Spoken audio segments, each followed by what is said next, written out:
When a retired special ops soldier gets pushed around by cops until he can't take it anymore, what happens next?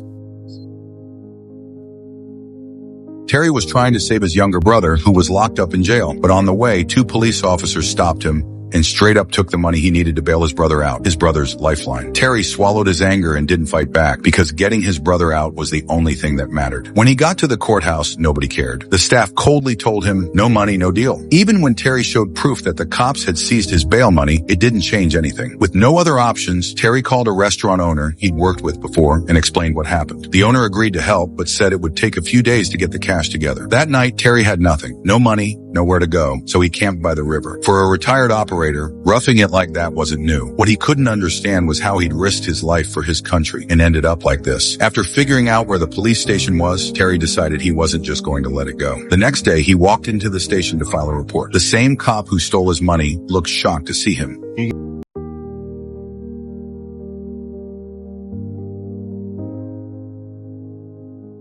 But instead of taking him seriously, the cop threatened him for filing a false report. Then the police chief stepped in and told Terry that someone like him, suspected of being involved, should be punished by the law, and that letting him stand there and talk was already being generous. He warned Terry that if he came back and harassed his officers again, he'd be hit with serious charges. And then the chief got even nastier. He ripped off Terry's recording device. That's when Terry realized the truth. The chief and the cops were all in on it. That whole department was rotten to the core. Left with no choice, Terry tried to compromise. He said he only needed $10,000 back to bail his brother out. You can keep the rest. The chief acted like he was doing Terry a favor and told him, come back tomorrow at 9 a.m. and you'll see your brother. But Terry didn't know it was a setup. The next morning, Terry showed up and the chief didn't keep his word. Instead, he'd already transferred Terry's brother to a state prison.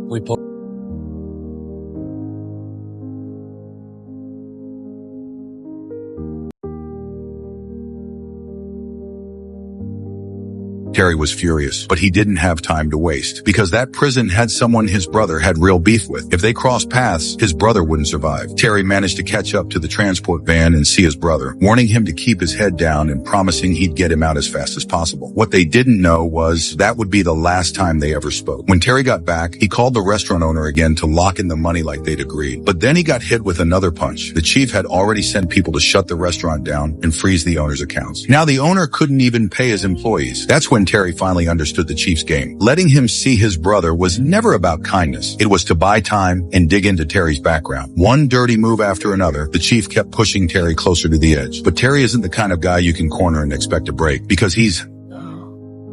I think